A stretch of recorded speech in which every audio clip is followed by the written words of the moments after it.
Welcome to Business Cake. This is a show where we talk creativity, work, and ideas. In today's conversation, Patrick and I are joined by Maria Curry, my wife, and an entrepreneur in her own right, which we will get into. We're doing a What Did They Say recap. We want to share the stories, celebrate the stories of builders, creatives that have been on our show so far. So today we will talk through Hannah and DJ, Ugo, Ginger, and Wendy.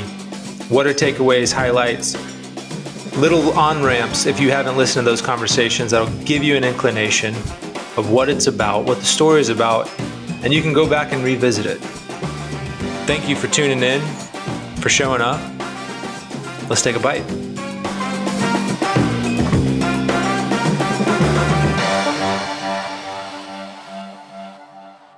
Well, we have a guest here. So for every recap, What Did They Say pod, we're going to bring in somebody to Business Cake to help us digest and celebrate the creatives, entrepreneurs, builders that came on.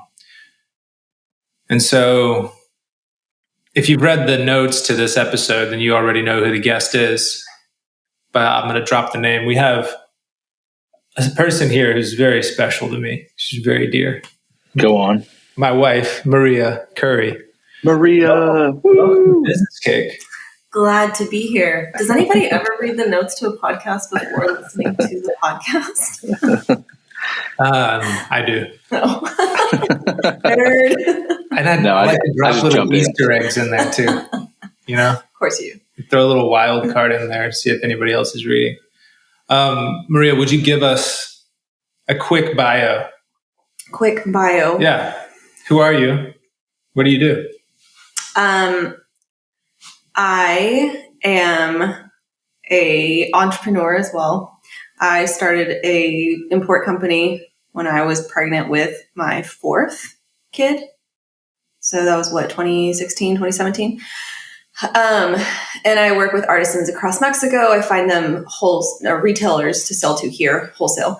And I make things chaotic, and I have an aversion to simple things, apparently. So that's me in a nutshell. Yeah. Well, I have to bring something else up because we mentioned you a few episodes ago, and we just need to close the loop on it because I made a claim about the way you feel about pain. And I just need to, now that we're on record, is pain a motivator for you? How do you interact with pain? I like pain. I think pain is good. If you could feel joy or pain, would you choose joy or would you? I think they go together. That's what I said, though. I said there is a joyous pain. Like, I don't know, they're together for you where it's like the pain brings you so much joy. Yeah, I guess that's a little bit masochistic, but yeah, I think so. I mean, I'm thinking like working out, CrossFit, or like absolutely. The challenge of whatever it is you're going to, conquer. Yeah. I think I like intentionally put myself through pain. Will thinks of it as like me doing the simple things the hardest way possible. Not for everybody. But like, I think it just is, I don't know, like I'll choose. You did choose to marry him. But like, typically somebody will just like mop their floor. And I do usually just use a mop and mop my floor. But sometimes I've like walked in some days. I mean, it's been a while, but has a toothbrush and she is like scrubbing the floor with a toothbrush. Right. So there are some instances where you get so focused on the detail that it's I do choose. I'm going to pick the smallest tool to get this tiny thing, but there's a huge job. Yeah. So. And my tools have gotten smaller. Like the other day, I literally had a needle and was picking away at my stove. My stove is from the 80s. It's like an ancient stove that has never, I don't know, the last time it was super deep clean, probably never. And so I've gone from like hand brush to toothbrush to like straw brush, and now I'm like using needles. But it makes you feel good when it's done, doesn't it? Because you know, Yeah. like every atom is cleaned. Absolutely. She gets joy. That's awesome. So thank you for being here. Thanks for joining us. Glad to be here. And then Patrick, if you could just give a snippet. Why do we do these? It's great to not pass over people's stories quickly and get a chance to highlight them again, because I think it's valuable, and I think it shows who they are again, and we get a chance to like relive what their contribution is and what their journey is. I like being inspired, and so I think a good callback, and also I guess people could use it as a summary. Like if you wanted to listen to this and then go pick a few and listen to it, you could do that too. Mm-hmm. Awesome. So we're gonna go over 4 guests that we had, or four of the episodes today. Hannah and DJ. We've got Ugo Batussi, Ginger Diaz, and Wendy Brand. Wendy Brand. So that's the order that we'll go through. And so I think to kick off, we'll start with Hannah and DJ. Hannah and DJ are a married couple in Denver, and they run together Howdy. You can find them at heyhowdy.com. It's a marketing agency. They do events. They do quite a bit. But they are a really fun couple, very different, and complement each other in their strengths and weaknesses. Hannah, strong CEO, presence out there. She's selling. She's the visionary. She's the creative.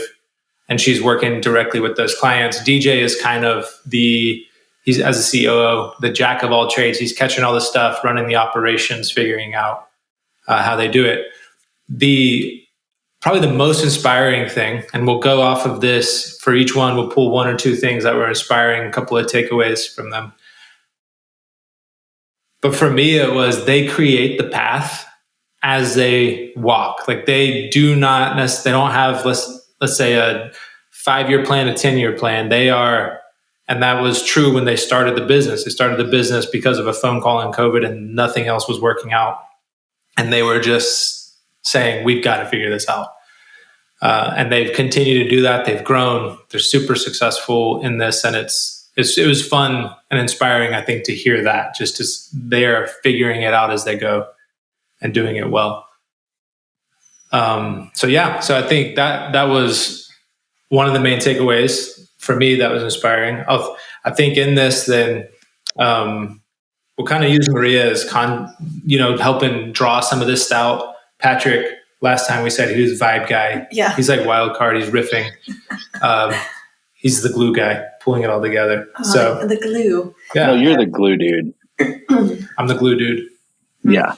Yeah. I mean, similarly, the thing that stood out from Hannah and DJ was when she was telling the story about how they started over COVID, that like hard pivot. And she took that phone call and she was like, yeah, we do that. And then she got off the call and was like, oh crap, I didn't figure out how to do that, Because I was like, yes, like there is no, there's absolutely a time when you have to turn work away because it's not within your wheelhouse or it's not within your capacity. But she was like, we have a need. I know I can fill this need. Never done this before, but I can do this. And she just went for it. And that was cool. Because there are times where you have to push yourself beyond your boundary to make something happen, to grow, to just because for the challenge of it, again, pain. Like I think pain is good. And that's where that led, that pain led to growth and look where they are now. Yeah. Like the video killed the radio star. COVID killed every single one of their businesses that was going on. They had like churro and dinners and in-person events, and it absolutely obliterated it. And she definitely has that, what do you say yes to? Yes, everything. And then figure out a way to make it happen. Yeah, it's cool. I like that. It's part of thinking big. And we were just talking about this, but it's when somebody comes to you and it's a thing that you have never done before, but it's like, I know I can do it, but I don't necessarily know A, B, C, and D. Mm-hmm. but I'm going to deliver this. It's just so, yes, I'm going to knock this out. Yeah. But at the same time, like you can't have a Hannah without the DJ. Mm. So I think it works out for them because of who they are as a team. Yeah.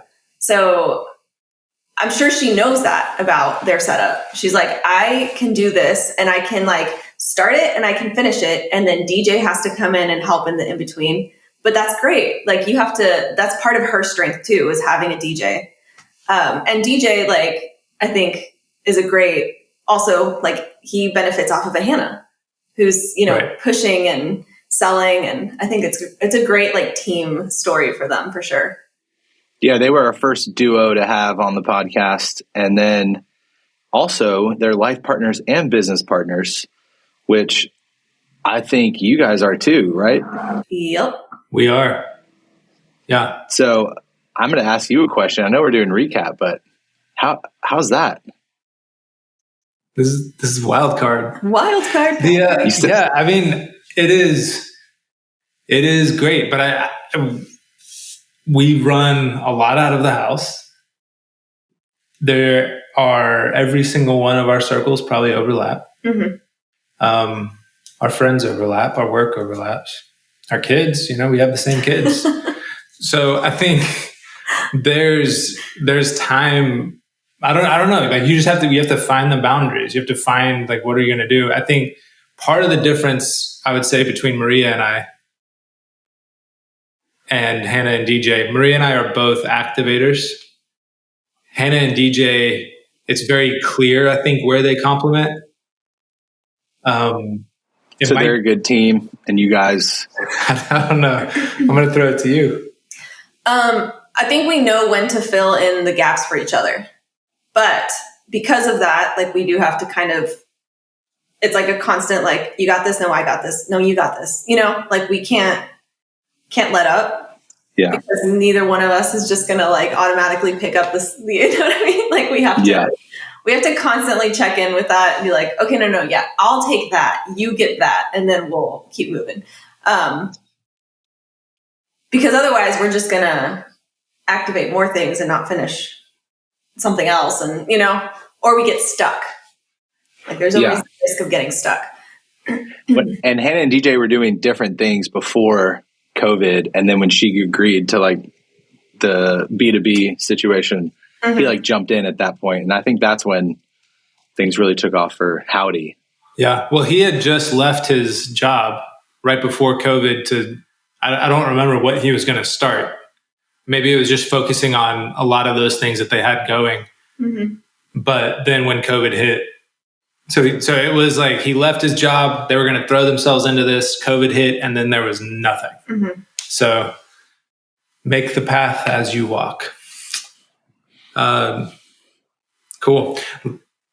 Ugo Batussi is the next one for us. Ugo is South African, but his family is from Italy, immigrated to South Africa, and then immigrated to the United States, Mississippi. Now he's in Atlanta. So he brings this international perspective. That was a new guest for us, I think, from the European waters.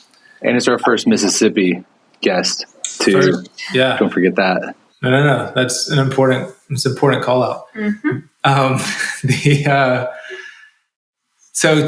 think two things for me that I pull from it. He is a really slow growth builder.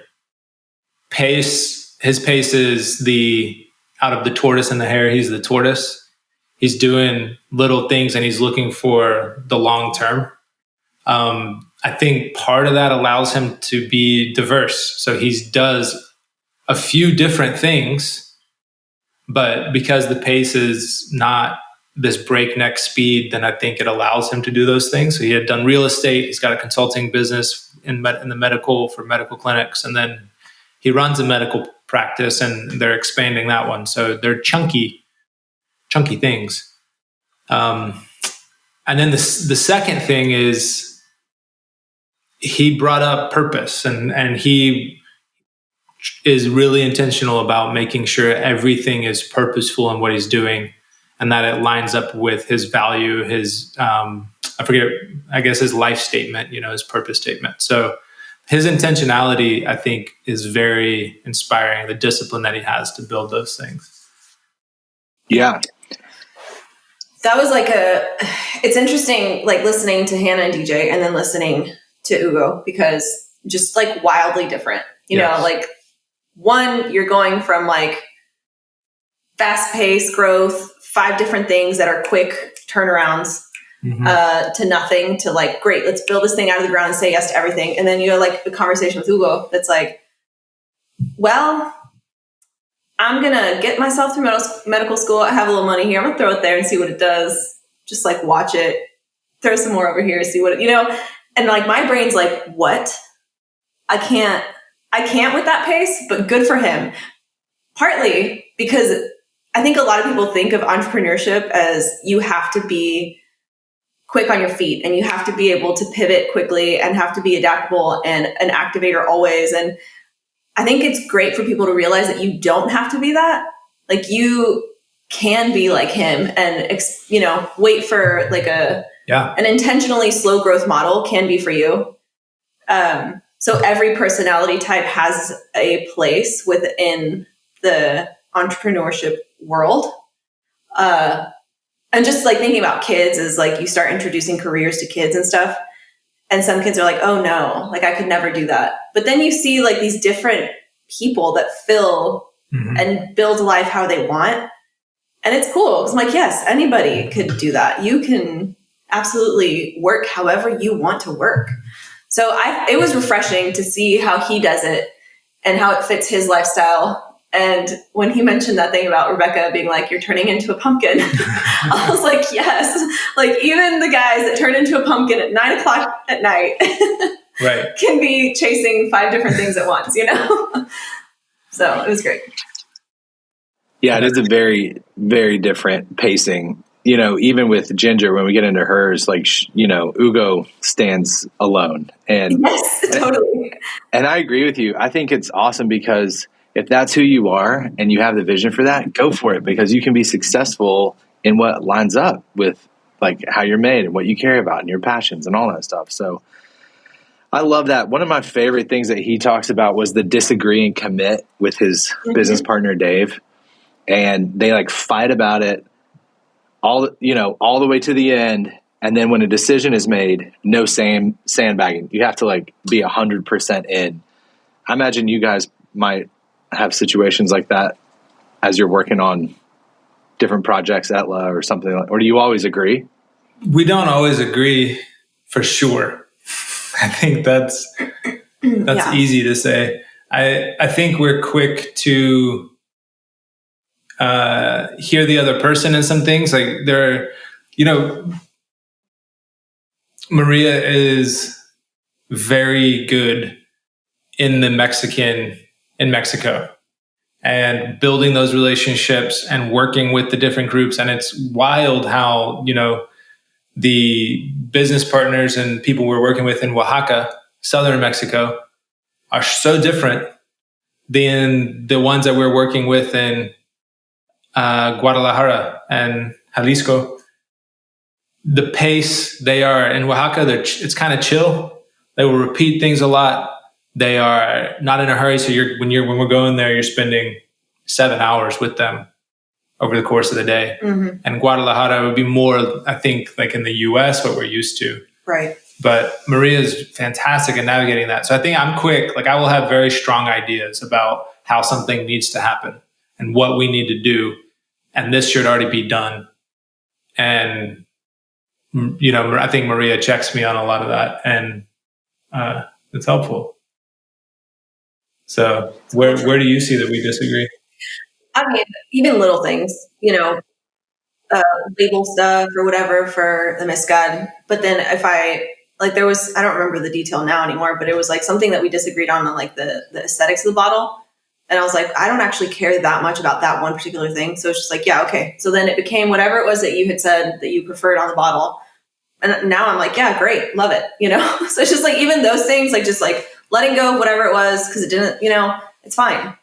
And then just great. Now this is our bottle and I'm behind it and I love it. And Yeah. And it's like you're a team at that point. So whatever it is, you're together in it. Yeah. Right. That's awesome. Ugo also recommended a bunch of different books. One of the ones I bought and did not read yet is The Go Giver, as opposed to The Go Getter. But I am excited. I don't know if you have a list of the books, Will, that he recommended. He recommended one, which is it's called One, and it's the Keller Williams story. And it was talking about like the one big thing, I think, and vision, that kind of thing. He mentioned The Go Giver. And was it E-Myth? I think it was a small E-Myth, and then also Patrick Lencioni's, was it Five Dysfunctions of a Team? Yeah. Mm-hmm. So yeah. Deep reader, deep thinker, deep worker. Yeah. Mm-hmm. And successful. And the other thing that he did that was hilarious is he took his student loan cash. Oh yeah. And bought houses with it. Yeah. So brilliant. Smart. That was brilliant. It's like, I'm not going to use all this, and I have it. I mean, it's great because you're not using your own cash. Like, you're like, that's smart right there. I'm going to go back to school. I'm going to enroll tomorrow. Ginger Diaz. Ginger is next. Ginger's a good friend of ours. So she runs 3 retail sites in San Antonio, and they're working on a 4th in the airport, San Antonio airport. And Maria's on that team. But Ginger, so the retail site is Felice Modern Pop, and then Rancho Diaz. And there are a couple of things that stood out for me in Ginger's story. I think she was really big on environment and setting environment, not a lot of rules, but wanting to have the place. And so when she was talking about her team or her stores or her own life, having that environment, and that includes like the aesthetics of it. I think that includes even things to lighting. All of those details are important. Like she wants to find joy and happiness in those places, workplaces and personal. She's really good at that as well. Mm-hmm. The other thing was the story of, and this also, I mean, COVID was such a formative moment, I think, for so many, but her business was not going to make it. And she was telling the story of being in the back room, and she's, like packaging some stuff. And I think it was CNN BuzzFeed. or BuzzFeed. Yeah. It was like she had that spotlight, and then everything changed after that. Like online orders started pouring in, and it just took her off. She did not see that coming, but such a breath of fresh air. I find that inspiring because I like to see where things are going to come from, and it's just, you don't know. Like you got to work, you got to create, you got to push, say yes to opportunities. And I think there's some of this where you just trust that at the right time, something's going to hit, and you're going to break through. So that was inspiring specifically for me. Mm-hmm. Yeah. I mean, having watched her process from the beginning of Felice Modern, like it has been so cool to see it, firsthand, how she has built this. And now Felice is like, it's a staple. People, if you ask anybody in San Antonio, hey, where do you go for like unique San Antonio gifts? They're going to point you to Felice Modern or Felice Pop. And, and it's cool because it like Felice Pop is at the Pearl, right? So they're going to be like, yeah, go to Felice Pop. And then from there, oh, there's a recommendation for a restaurant and stop by here. So it becomes part of the environment of the Pearl too. So it's just very San Antonio. And she's part of that. Like she's built that. The cool thing that she briefly mentioned was how she includes local artists. And one of the things that I like about how she did it was she mentioned Cruz Ortiz and Kelly O'Connor, who's a local artist. Both are local artists. But part of that is just like using the people in your circle. Like those are friends of hers that happen to be artists. And she was like, I'm going to open the store. Hey guys, why don't y'all like do this? Create prints. Like you as artists, why don't y'all make prints to make it affordable for people that walk into the shop and want to buy a gift? And I think sometimes we hesitate to use the people around us that are experts in their field. And or we don't know how to incorporate them into our venture. But you never know where it could go. Like, you have to kind of leave all opportunities open and just be like, what would happen if, we did something together? How would that look? How would this fit? And I think because she thinks so aesthetically, and she's like, well, these are great artists. Like, we can do something cool here. But that was neat because she has this community and she just built on that community, kind of expanded it. And it, obviously expanded Kelly's reach and Cruz Ortiz's in a way where, I don't know if he sold prints before that, but like, his work is super popular. I have a couple of his prints in my house. I have a Kelly print. Like, it's fun. Yeah. It's a great. Well, one of the conversations she had with them was really important that she brought up, where she was just, as she was sourcing new product for her stores, she was kind of like, I think, veering away from the stuff she really liked and enjoyed and the aesthetic she was about. And it was becoming a drag. It was becoming a burden. She was not enjoying it. Mm-hmm. And I think Cruz and specifically said to her, like, buy the things that you like. Just do that. Like, it's almost do the thing that brings you joy. Yeah. He kind of Marie-Kondoed her. Yeah, exactly. So that was a good calibrative moment for her, because they, were working together. And I actually do remember that moment in her store where it became too much, because I walked into Feliz Modern and it didn't feel cohesive anymore. Because the beginnings of it was. And it was when she was like, Ginger was sourcing and buying the things that she loved and was, that's all she had was like, these are things I love. And I think and she mentions it, as she started getting customer input and like friends being like, why don't you include this? Why don't you source this? And it became so big that it was no longer cohesive. Everybody has ideas. Yeah. Then it got out of control. And I do remember her stressing over like reining it back in. But it's cool that she did, and it's wildly successful, and she does such a great job with sourcing.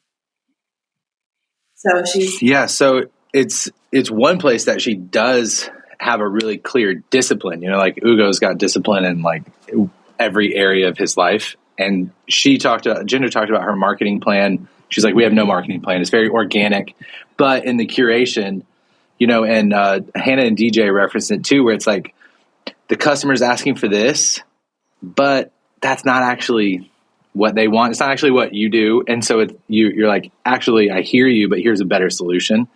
And so I thought that was kind of cool how Ginger exercised the discipline. Like, if she wouldn't put it in her house, or she said or give to someone she loves, it's out. And so I was like, that's beautiful. Yep. And Maria, how long have you been friends with Ginger? Oh my gosh. She and I actually met when I was working for Statue Design, local florist, and she used to do photography. So we met in the wedding industry, like, and that must have been 2011. 2010. Mm-hmm. Yeah. Oh, yeah.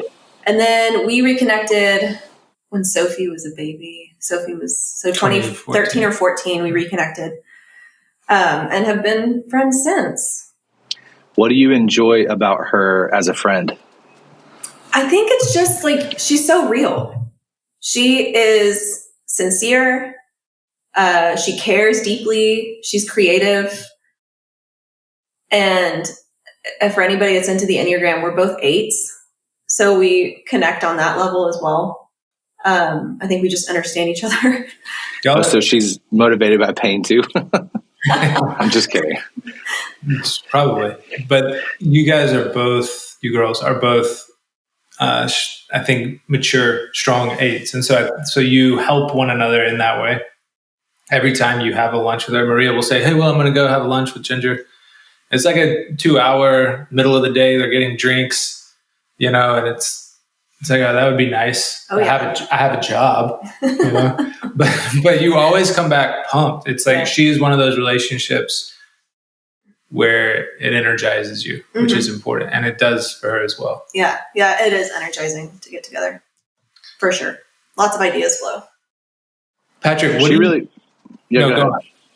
No, I was going to say, she just really strikes me as like an artist, where it's like she's so creative in her approach to, and she has like a retail shop. So it's a business, like a tangible business, but the way that she approaches it is from a perspective that I wouldn't expect a retail person to approach it from. Mm-hmm. She's kind of like a collage artist in her stores. She really is. She makes real life collages and it's beautiful. And it really is beautiful. I was gonna say, just on the ideas, like where people, because she's starting out in this retail, people bring ideas and you think, okay, I don't know, like maybe they know. And so you start to take it and it, causes this big conflict in her for it. But for you, Patrick, I'm sure in the coffee shop this has happened. I'm sure in other areas, like where people just, oh, you're doing this, you should do that. You should do that. I don't know. Have you thought of? So how do you handle that stuff? How do you handle like what is important, what you're actually going to do, and which ideas to just boot? Yeah, I think it depends on the business. But in retail shops, especially coffee shops, people have, this is what they think it should be. And my underlying thought every time is, great, why don't you go do that? Like, I'm already doing this. If you think that's so important, you should go do that one. And obviously I'm not going to say that to people. And so I just smile and say, hey, thanks for the idea. We'll put it in the suggestion box. But I think for me, because I am an idea person, I have to be much more disciplined at what I'll actually choose to do, because I'll come up with a million things, start them all, and never finish anything or never do anything well. And so I have to be more disciplined about what I give activity to and all that stuff. And I think the way that Ginger or Hannah and DJ go about it, where it's you do a lot of things and then you start to narrow down what the identity of this company is, or what this, the endeavor that you're trying to do. You probably have to go through that as part of probably the co-creation phase, where it's like you had an idea, the customer wanted something, you're starting to put those together, but there is no manual. And so you do have to trial and error along the way, I would think. Mm-hmm. Totally. Yeah. And then having, it reminded me, mentioning Hannah and DJ again, but she does have, like, Mario is Ginger her does. DJ. Yeah. So that's they make such a good team. I will walk into Feliz at Almost Park, and usually Mario is there, like in the back office working, I don't know, not so much now as he used to be, but, he's creating and he's problem solving and, he's doing things behind the scenes. Whereas Ginger is like the front of the store, like that's her baby. Like she's making this happen and curating, and she's helping with the environment and employees and managers and all that stuff, but none of that could happen without Mario, picking up all these things in the background, and making sure that the structure is in place, so it's neat to see them work together as a team. Yeah, because they were doing the photography store before they even did retail. Yeah, they had a photography studio. They also have some real estate. So that building is theirs, and then they have another building. So that, they're busy. They have other things, mm-hmm. and they build well. Wendy brand. Wendy brand. Yeah, Wendy brand. So Wendy has worked, I think, in more. So a lot of these that we've brought up, they're smaller businesses, they're agencies, retail sites. Wendy was interesting because she's worked for corporations and large institutions, like things that everybody recognizes. So, from the cruise liner, but not just the cruise liner, like you're mopping decks or, putting, I don't know what else they do on cruise liners, but whatever the grunt work is, she was an executive assistant. So she moved into the office, to the headquarters, was an executive assistant there. That's different. Mm-hmm. Then she did the Final Four. She was executive assistant for that, for the NCAA. Then she ran that for San Antonio, the NCAA men's and women's. Then she was the VP of operations for the WNBA for the Rockets. Then she went to this company everybody has heard about called Rackspace. Everyone. And she was there for a while. But it's for San Antonio, for Texas. It was a multi-billion-dollar company. It was big. It was well known. And then Whataburger, which I'm sure many are familiar with. So just big institutions. I think we hit on some of those things with her. What she does really well, and this is what she's building her business, her podcast, her consulting on, is helping leaders of companies align their mission and value together to your daily operations. It's like what you do on a day-to-day basis cannot be separate from what you want to do or what you think about. Like, you've got to lock that stuff in. And she's seen that work. She's had to do that. And I think now she's looking to help people. And that was neat. So yes. Yeah. So hearing her story from the beginning like that. Sorry, Pat, go ahead. No, you go, Maria. I mean, that was just hey, comment. So, yeah, culture is, she's the culture coach. And so when you're a solopreneur or maybe 2, 3, 4 people, culture, even up to 10, probably it comes from you, right? You're the leader. And so it comes from you. Like, you don't have to think about it. You can kind of probably be lazy about it to a degree. But when you start adding a bunch of people, if you aren't intentional about culture, like if you have a team that you're leading, you have to talk about, these are the things that matter to us. These are the rules of engagement of how we're going to interact with each other and the customer. And so, where she's coming from and the types of organizations that she's looking to help are those ones. They're the ones that have teams. And DJ and Hannah alluded to it, like with their team and how they're working on, putting the right people in the right places and things like that. And so, for instance, like Ugo with Dave, his business partner, like they are the culture. So they right. spend hours a day talking to each other, but they don't really have to like define necessarily their mission statement and things like that. And so I think that's where what Wendy's focus is a little different than some of the other ones that we've seen. Mm-hmm. Yeah. She's coming out of a place of burnout within a corporation that probably didn't. Whataburger has a strong corporate culture, but I think at the executive level, like they're focused on, like she said, the 50,000, because that's their strong part of their business is the 50,000 people out in the field.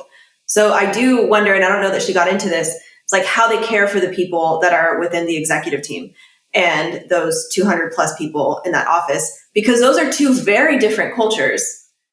And her coming from a place like Rackspace that did such a good job of having this, like, everybody knows the Rackspace culture. You go through the Racker Academy when you first join and all this stuff. And how do you teach that to all businesses, how to care for your employees, how to, at every level, because whether you are a VP or you are an entry level position, like all of those people need to be cared for and feel part of the culture, which, yeah, to your point, is really hard. Like how do you do that? And I think with her experience, it is neat that she's now doing that because she's lived all of those. She's been an executive assistant. She has run organizations. She's, led however many hundreds of people over at Whataburger. And it's cool to see, like, now, great. Like, I've lived all this. I'm going to use all this. I'm going to tie it together and package it up for you. So that was really cool because she feels passionate about it. She's doing something to help people avoid burnout. She's like, this was my lived experience, but it doesn't have to be everybody's. Yeah. Like, let's do something about it. So I love how she took something and is now building something out of it. And I think it's cool. Like, I hope that a lot of people can hear her experience. Over a wide variety of people's like work experience, because it shows you the vast opportunities out there. Like you can build something out of literally anything. Like take an idea, and if you're passionate enough about it, you can launch it. So I really appreciated that about Wendy. It was inspiring. Yeah, I completely agree. And all of her experiences in so many different directions. And then she's still courageous enough to start something, after the experience that she's had. It's like she's launching out. And, props to you, Wendy, for doing that. It's awesome. Will, I wanted to ask you a question because you've led teams. So how have you dealt with culture in the teams that you've led where maybe they haven't been aligned with what you're interested in? How do you bring that realignment? That's okay. Let me think about this. But I think that I would probably change your question. I led teams in a way that did align with me, regardless. For me, it was finding the way of how I'm going to run it that also will benefit the culture, even if it seems like it's not how other people are interpreting that value or that way of doing things. And so but one of the things that we did on my team, so we had an entry-level team at Rackspace that I ran and grew it from like 12 people to 140 people.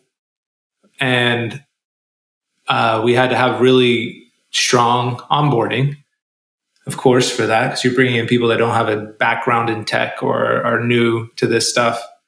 But then customer service was really, really valuable and important. And so Rackspace had a few different values, but everybody talked about them. One of them was the substance over flash, where it's about the work. Like it's not about how you're looking, how you're dressing, that kind of stuff. Be who you are was kind of the idea. And tied into that one was this phrase that everybody would say, which is volunteer your best. So there was this culture of people choose to do their very best work because that's the kind of environment we're in. And so we kind of married those two and helped people. It was entry level. People did not want to stay on the team for a long time. And so how do you not get burnt out on this entry level team if you're on there for a year and a half or 2 years and you're not making progress in your career? Then what are the things you can do? And so I tried to make it really clear and simple, like here are the expectations for your daily role. But then we created a system that allowed people to, once they were meeting that stuff and having high marks, it's like, yeah, go network in the company and go do all this stuff and go meet people and go shadow. And so then we helped them do that. And we, launched dozens of people into their career. Some people would go through that and then be like, oh, I realize I don't want to be at Rackspace. And thank you for that. And then they would leave. And that was great as well. But I don't know. So I had things I wanted to accomplish and wanted to do with the team. I didn't really worry about how everybody else was doing it. But you were intentional about the culture you wanted to build. Yes. Right. Yeah. Sure. Yeah. For sure. So, yeah. There are a couple of things with Wendy that, one, we started working some stuff out after we cut off the pod. And that was a really great conversation that I am sad we didn't record, because I think that gets into some of the building, Maria, that you were talking about. Patrick, like that's kind of the stuff we try to work out in our conversations. But it was it was probably 20, 30 minutes of workshopping some stuff and bouncing things off of Wendy, Patrick, and me. And so I'm sad that we didn't get to share that. That's like a teaser, but I think we want to do more of that and just help work some stuff out if people are. So we'll see how we incorporate it. The other thing that we touched on is being like in these major institutions and corporations she worked in, being a woman in those, and a lot of them were male dominated, and we scratched the surface in that. But there's probably a ton of story and value and inspiration for people to to pull from that. And I feel that we just barely scratched the surface. Mm-hmm. So, yeah, what would you say, Maria, in your work as a woman? Like when you have you come across dudes that disrespect you, because you're a female? Yeah. In Mexico, yes, just because it's such a machista culture. That's happened a couple times. I had a guy ask, and this happened in my house, he tried to mansplain Mezcal to me. He didn't know what Mezcal was. His wife was like, come in, try some Mezcal. And I was like, yeah, try some Mezcal. And so then he was like, so explain Mezcal to me. So I explained it to him. And then he tried to explain my explanation to me. I was like, excuse me, sir. It just was really bizarre. And he was, anyway, they're not invited back. And yeah, the guy, there was a couple situations in Mexico where men specifically in Mexican culture just cannot stand having peers that are female for some reason. I mean, not all men, obviously, but there are some men that rubs against them. And they immediately try to exert dominance.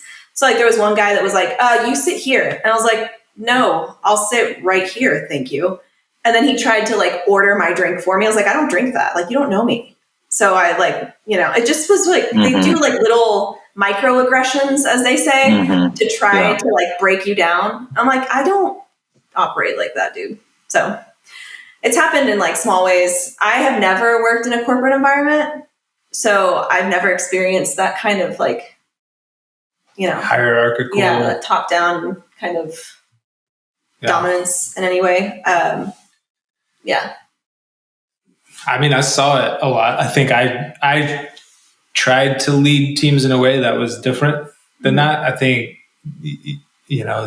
there was definitely that. And Wendy, I think, even alluded to it on the podcast a couple of times, that things probably happened at Rackspace where she was passed over for a position. Yeah. And it's hard because you can't necessarily, it's ambiguous. You can't say that was the reason but at the same time, it's pretty clear that that's the reason. And there were a number of, the best leaders that I had at Rackspace were women that I learned the most from. The best leaders that I hired onto my teams were women.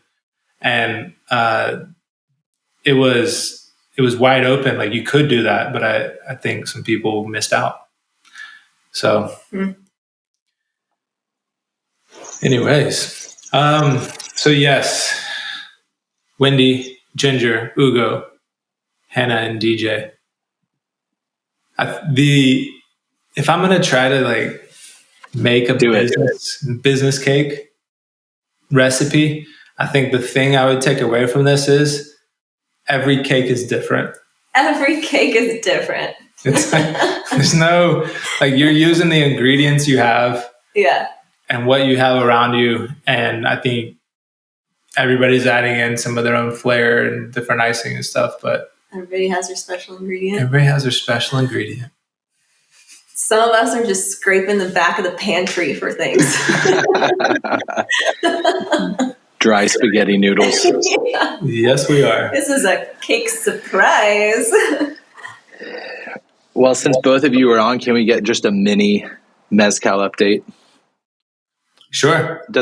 I know we'll probably do a full episode on ETLA or on Maria or something like that, but let's just get a quick hit on how's that going.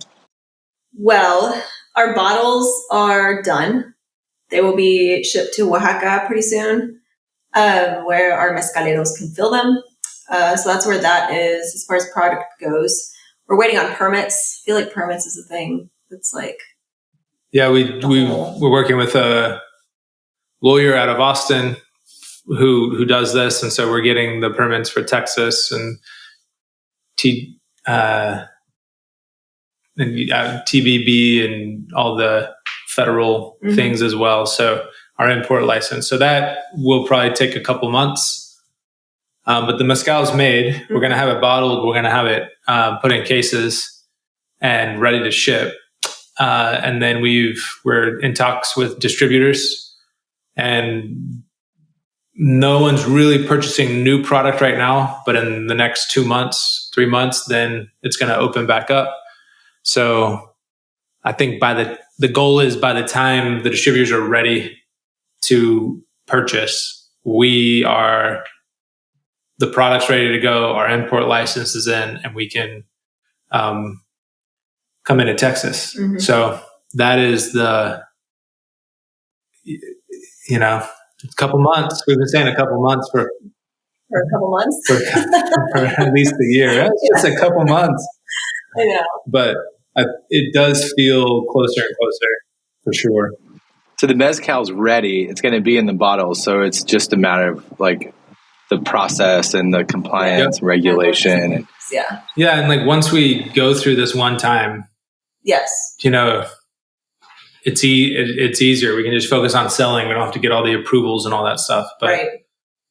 But it is, it's different. So the import license we're getting is for Texas. Mm-hmm. So we can only sell in Texas. If we want to do that for California or Florida, New York, then you have, you apply again. Yeah. So I think it'll be easier after we go through it one time though. Agreed. It'll get easier. Yeah. There's a lot of like learning too with all this that you just got to do it. Yeah. You really, being new to the industry, it's like, you just don't know these things until you are in it. And then, oh, okay. Yeah. Maybe we should have done this first, or I don't know. We had a cool conversation with this guy who's in the bar circles in San Antonio, and he loves mezcal. He has probably 300 bottles of agave spirits at his house. Sent us a picture, and it's just like 3 shelves, 3 bottles deep, a ton. But there's a group of them, and he knows a lot of the beverage directors in restaurants and package store owners and those things, and specifically people that love mezcal. His memory is impressive. Like he knows this label was acquired at this point, and this is how their product changed after 2016 when this company acquired them. He's like, you ask him a question about it, he knows what it is. And he was just giving us feedback on our website. And he said, I love how transparent you guys are on this. This is amazing. And so that was, I think that's part of what we want to do is be super transparent about the process of mezcal, what mezcal is, help people appreciate that, but then also the distiller. Like we're really trying to bring the distillers up front and promote them and say, this is, it's like a bourbon. Pappy Van Winkle was popular because he was the distiller. He was the guy making the call, picking it. And the Scotch, you still have that. And a lot of the other beverages, you don't. Mm-hmm. Bourbon and Scotch, you kind of do. Mezcal, you do. It matters who the distiller is. And so we're trying to... But you have a lot of American companies going into Mexico and making their mezcales and then gatekeeping who their mezcalero is. And they may sign it with his last name or, they won't give the town where it's made, but they'll just say Master Mezcalero and it's initials, It's why are you gatekeeping this information? Right. They should be the front and center of the bottle. And this is their legacy, they made it. This is their expertise. Their hand matters in this. Business Cake is produced by Sound Ops. The music is written by Philip Cusius, and this is hosted by Will and Patrick. If you enjoyed it, please rate us 5 stars wherever you find your podcasts.